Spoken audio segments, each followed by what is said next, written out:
Assalamualaikum warahmatullahi wabarakatuh. Kawan-kawan semua media massa, kawan-kawan media sosial dan semuanya.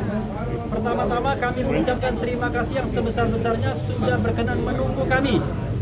Ini tim namanya Bala RRT, yaitu Barisan Pembela Roy, Rismond, dan Tifa atau Dr. Tifa.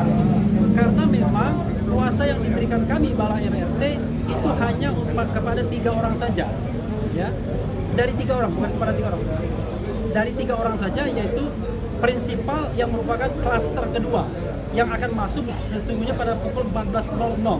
Tetapi karena klaster pertama belum selesai, maka kita bisa gunakan kesempatan ini untuk melakukan press conference. Jadi mereka ini datang menghormati undangan dari Polda Metro Jaya. Karena de facto yang menyampaikan permohonan itu ada 2 tim Egy Sujana, penasihat hukumnya, dan kemudian tim TAKA, tim advokasi anti kriminalisasi akademisi dan aktivis. Pada waktu itu Rismond Sianipar masih menjadi bagian dari tim itu. Tetapi dalam perjalanannya ternyata ketiganya ingin bersatu kembali. Dr. Tifa yang sebelumnya memang sudah tidak masuk tim itu kira-kira 5-6 bulan yang lalu, kemudian bersatu kembali dan kemudian membentuk tim baru yang namanya Bela RRT. Bagaimana dengan tim yang lama? Tim yang lama tetap bekerja sesuai dengan mandatnya. Makanya kan tadi kan Roy Suryo tetap tidak gampang juga untuk membagi dirinya kan, karena separuh di tim ini, separuh lainnya di tim yang lain. Tetapi yang ingin kami pastikan adalah kita bersinergi. Kepentingan kita adalah bagaimana bekerja untuk kepentingan prinsipal. Jadi pengantinnya prinsipal, pengiringnya ya jangan cek. Ya. Yang paling penting prinsipalnya sudah kompak. Dan kita sudah beberapa kali membuat press conference di mana 3 prinsipal itu hadir, termasuk tadi sesungguhnya. Kami minta maaf karena undangan kami ternyata tidak sampai ke rekan-rekan sekalian. Gara-garanya saya tidak tahu nomor handphone kalian. Makanya kemudian nanti kita komunikasi dan sudah dicatat nomor handphonenya kan. Oke. Untuk menyingkat waktu, maka saya akan memberikan kesempatan pertama kepada Rismond Sianipar untuk memaparkan apa yang ingin dia sampaikan aspirasinya dalam GPK, yaitu gelar perkara khusus. Silakan, Bang Rismond. Terima kasih rekan-rekan media. Maju bang. Ya, rekan-rekan media. Ya, hal pertama yang ingin saya sampaikan pada gelar perkara khusus pada 15 Desember 2025 ini adalah kami berharap ya hal yang sama tidak terjadi pada gelar perkara khusus di Barreskrim pada 9 Juli 2025, yaitu ijazah analog dari Pak Joko Widodo tidak ditampilkan, transkrip nilai tidak juga ditampilkan, dokumen pendukung KKN juga tidak ditampilkan, dan satu pun pada saat itu tidak ditampilkan. Dokumen analog apapun, baik yang analog maupun digital, itu tidak ditampilkan. Mudah-mudahan hal tersebut tidak terjadi lagi hari ini. Ya, jadi kami akan mendengarkan dulu ya kajian-kajian dari para ahli dari Polda Metro Jaya maupun dari pihak Pak Jokowi yang menuduh kami mengedit, memanipulasi dengan cara yang tidak ilmiah. Oleh karena itu kami juga meminta untuk membantahnya karena kami telah membuktikan juga, dan kami ya meminta dan membawa 2 ahli ya, Dr. Ridho Rahmadi dan Profesor Tono Saksono untuk menjelaskan bahwa apa yang kami lakukan, kajian kami adalah sesuai dengan kaidah-kaidah ilmiah dalam rumpun ilmu digital image processing. Oleh karena itu kami ingin ada argumentasi yang seimbang sehingga para penyidik maupun pengawasan penyidikan ataupun pihak eksternal bisa menentukan sikap selanjutnya setelah gelar perkara khusus ini dituntaskan. Terima kasih. Ya, semuanya keduanya berkaitan dengan digital image processing dan artificial intelligence dan data klinis ya, data medis. Oke. Bagaimana kalau misalkan nanti ternyata memang ya bukan, karena kan kalau misalkan dari klaster yang satu tadi informasi yang kami dapatkan dari Bang Komo juga belum ditampilkan. Ya, kekecewaan kami berarti sama ya, kekecewaan kami, sikap kami sama. Bagaimana mungkin seseorang 8 orang ini dia dijadikan tersangka tetapi alat bukti utamanya atau causa primanya yaitu ijazah analog Joko Widodo itu tidak ditampilkan, terus berat. Sementara keyakinan atau pernyataan resmi dari UGM lewat rektornya dan Bareskrim maupun Polda Metro Jaya telah meyakini, telah menguji bahwa itu asli atau identik. Ya, kalau memang itu benar, ya dapat diverifikasi oleh pihak independen dan kami, ya kenapa takut?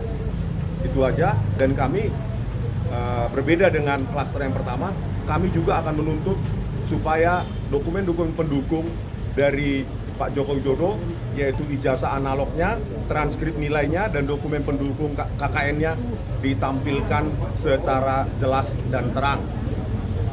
Begitu. Bang, mungkin datang ke sini menghadirkan 2 saksi dalam rangka apa, Bang? Ya. Dalam rangka maksudnya apa menghadirkan 2 saksi ke sini untuk mengecek semua Dua ahli.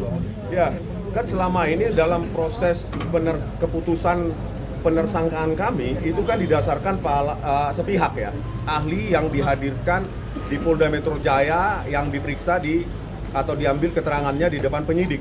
Sementara ahli dari kami itu belum didengarkan keterangannya. Ini kan keilmuan. Keilmuan artinya saintifik, artinya terbuka. Ya, tidak sepihak. Bahkan seharusnya ini sebenarnya bukan di proses hukum, harusnya ini diselesaikan di seminar ilmiah internasional maupun nasional. Oke, nah Dokter Dipa ya, Oke, gantian ya. gantian ya. Oke. Ya. Baik, terima kasih rekan-rekan wartawan semuanya. Jadi saya Dr. Tifa. Jadi saya Dr. Tifa hadir ke sini semata-mata menghormati hukum yang ada di Indonesia ya, sesuai dengan undangan dari Polda Metro Jaya. Saya sesungguhnya secara langsung tidak berkaitan dengan undangan tersebut. Karena sekali lagi ini agar masyarakat Indonesia juga paham bahwa gelar perkara khusus ini atau GPK ini diminta oleh 2 tim ya. Tim yang pertama adalah tim hukum, kuasa hukum advokasi anti kriminalisasi atau KDP Sedang, di mana saya bukan klien mereka ya. Kemudian yang kedua adalah tim pembela ulama aktivis yang dipimpin oleh Profesor Egy Sujana, itu juga saya bukan klien mereka. Tetapi saya pada saat wajib lapor hari Kamis bertiga diberikan surat. Nah, saya bertanya, saya akan hadir di GPK ini relevansinya sebagai apa? Karena sudah diketahui bahwa GPK yang pertama di tanggal 9 Juli 2025 terkait dengan kasus ijazah Joko Widodo ini juga, saya diundang untuk ikut menjadi ahli. Kami bertiga pada waktu itu, saya, Roy Suryo, Rismon Syanipar, dan satu lagi ahli pidana Dr. Muhammad Taufik itu diundang sebagai ahli. Jadi jelas ya, legal standing saya pada saat GPK pertama itu jelas. Tetapi untuk yang kedua ini, GPK yang kedua ini legal standing saya juga tidak jelas. Nah, tetapi oleh karena itu maka ini adalah itikat baik saya.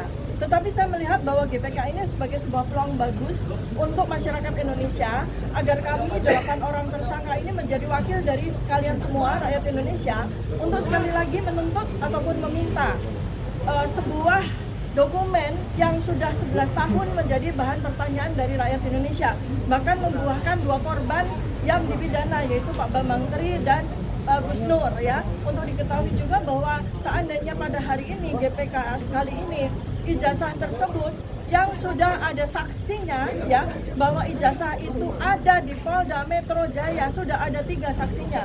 Yang pertama adalah kesaksian dari Bapak Joko Widodo sendiri pada tanggal 24 Juli 2025. Beliau ketika itu dengan alasan sakit, dengan alasan kesehatan, beliau diperiksa oleh Polda Metro Jaya di Solo.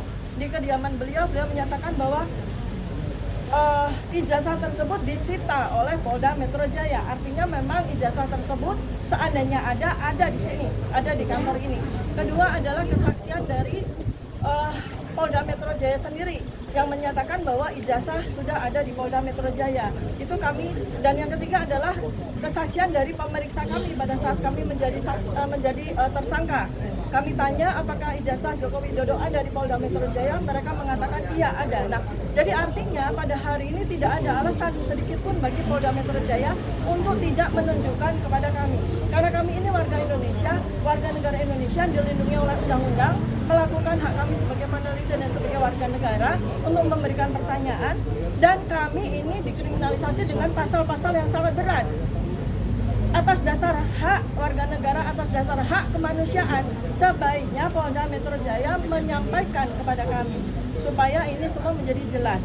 Jadi apabila pada hari ini ijazah tersebut tidak juga disampaikan, ditujukan kepada kami, maka kami akan bertanya apa artinya GBK ini diselenggarakan. Ya, itu yang bisa kami berikan, dan selanjutnya nanti kami akan sampaikan kepada semua rekan-rekan wartawan yang mewakili rakyat Indonesia. Gelar perkara khusus insya Allah akan kami ikuti dengan saksama bersama dengan para PH kami, Bala RRT ya, sekali lagi. Saya juga sampaikan bahwa Bala RRT atau tim penasihat hukum kami ini tidak untuk mensubstitusi tim yang ada sebelumnya. Ya, ada tim penegak pembela keadilan di mana kami bertiga RRT itu menjadi klien mereka, tidak kemudian disubstitusi oleh tim Bala RRT ini ya. Kami mengharapkan agar semua tim itu bekerja sinergi demi kami para tersangka, demi rakyat Indonesia, demi kita semua. Terima kasih. Assalamualaikum warahmatullahi wabarakatuh. Satu lagi mana Bang?